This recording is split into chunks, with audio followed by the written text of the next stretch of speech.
Un petit astéroïde d'environ 1 mètre de diamètre a été repéré au-dessus du sud-ouest Pacifique. Alors, c'était près des Philippines. Résultat, image absolument incroyable.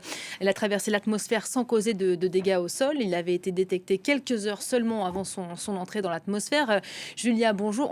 On regarde peut-être les images pour Oui, commencer. Elles sont ces images spectaculaires. des images incroyables. Effectivement, on a l'impression que ça sort du film Armageddon. Une boule de feu, en fait, qui arrive dans l'atmosphère. C'est effectivement un astéroïde qui a pénétré l'atmosphère et qui est venu s'écraser sur une île le plus au nord de l'archipel des Philippines. Et donc, on voit une boule de feu. Pourquoi ? Parce que c'est tout simplement ce qui se passe quand un objet céleste traverse l'atmosphère. C'est ce qu'on appelle la désintégration atmosphérique. Alors, ce qui s'est passé, c'est que mercredi dernier, de manière très décontractée, l'Agence spatiale européenne tweet qu'ils ont effectivement repéré ce petit astéroïde et qu'il va faire son rentrée dans l'atmosphère et venir percuter la Terre, mais qu'il ne faut pas s'inquiéter, il n'y a rien à craindre puisqu'il est inoffensif. Sauf que, et d'ailleurs, au fur et à mesure de la journée, ils vont réussir à vraiment, de manière assez précise, mesurer le point d'impact. Et les précisions se confirment être bonnes puisque il fait son entrée dans l'atmosphère à une vitesse, s'il vous plaît, quand même, une petite vitesse de 72 000 km/h. Voilà.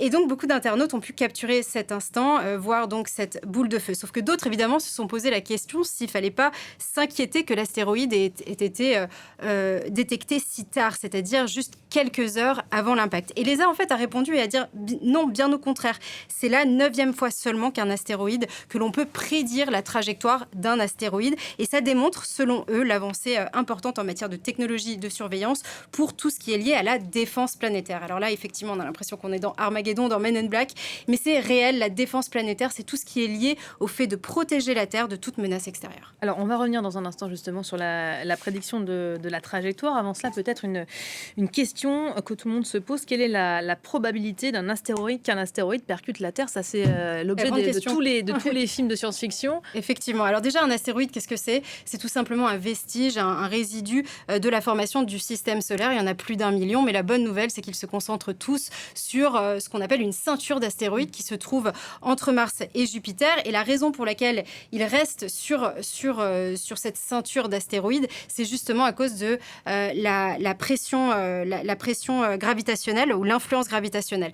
Mais de temps en temps, évidemment, ils peuvent dévier et sortir de ce chemin et aller donc notamment vers la Terre. Alors leur taille varie, mais ce qu'il faut savoir, c'est que les astéroïdes les plus gros, ceux qui nous intéressent, ceux qui peuvent créer des dégâts sur Terre, eh bien, ils frappent une fois par siècle, alors que les petits, eh bien, ils font leur entrée dans l'atmosphère 2 à 3 fois par an.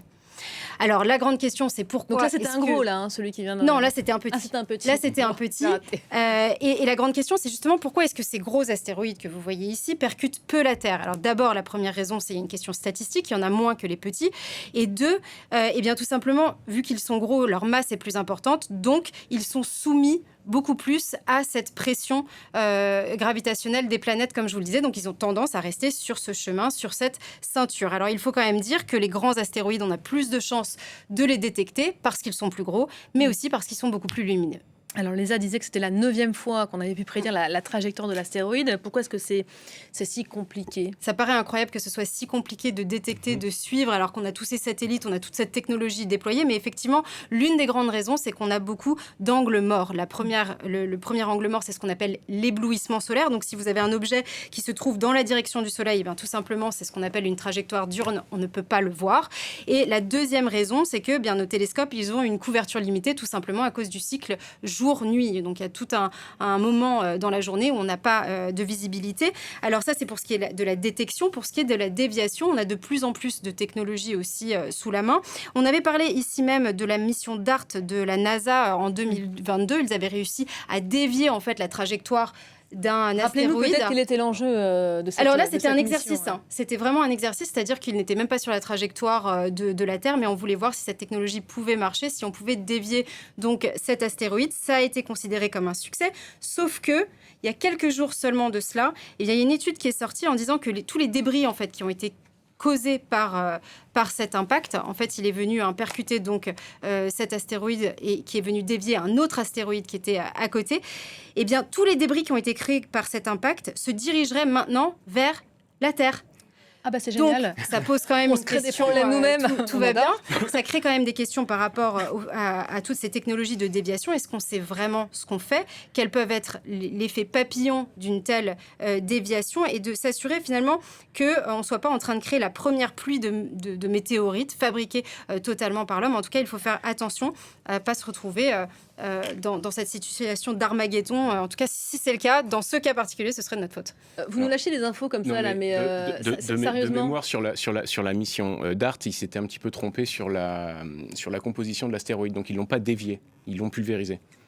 D'accord. Et donc, du coup, pour les conséquences, vous nous disiez ça va nous retomber dessus. Est-ce qu'on a une idée de... Là, vraiment, ça vient de du sortir. genre de conséquences un peu plus concrètes. Il y a 2 jours, vraiment, ils viennent de sortir cette étude. En tout cas, ils ont dit qu'ils suivraient la situation de très près parce que, effectivement, ça a créé tellement de dégâts, tellement de débris qu'une partie, en fait, se redirigerait vers nous. C'était un peu ce qui faisait peur au moment du déclancement de la mission, effectivement, qu'on ne maîtrise plus après la réaction en chaîne si on dévie un astéroïde. Alors, à la base, ils voulaient le dévier de quelques millimètres.